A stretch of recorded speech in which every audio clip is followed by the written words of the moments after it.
They say that experience is not what happens to you. Experience is what you do with what happens to you.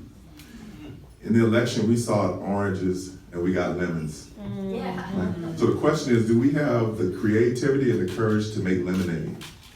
Because it requires us to look and to see something redemptive in the situation that we're in. Because if you think a little bit about oranges and lemons, they're both fruit and they both contain vitamin C, and vitamin T can provide nourishment for you. But you gotta know that there's vitamin C in a lemon just like it is in an orange. And so that is to say that in this moment and in this time, there's an opportunity here.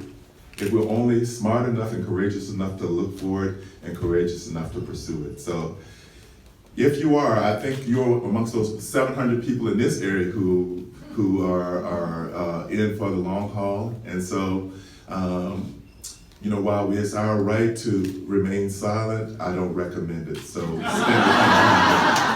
so look at your local community health center and what you value about that. That's what you should value about Planned Parenthood. We are certainly, as a responsible organization, looking at all of our options and working with our board in order to get ready for that. And we have the generosity of donors to assist us as well. But we are not going to accept that. We are moving forward to fight to make sure that all women in this country have access to reproductive health care, because this is about prevention. And Planned Parenthood does more to prevent the need for abortion than any group in the country. And to defund Planned Parenthood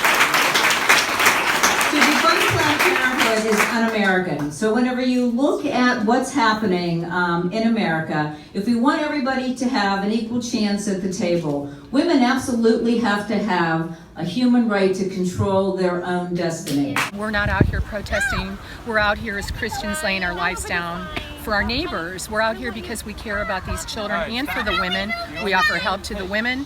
And we're here because they are celebrating, having a dinner tonight, celebrating and fundraising for an organization that makes its money off of the killing of innocent children who have had their personhood stripped from them. Well, I do not think that any taxpayer should be forced to fund abortion, should be forced to have their money go to an organization that makes the bulk of their money off of killing children.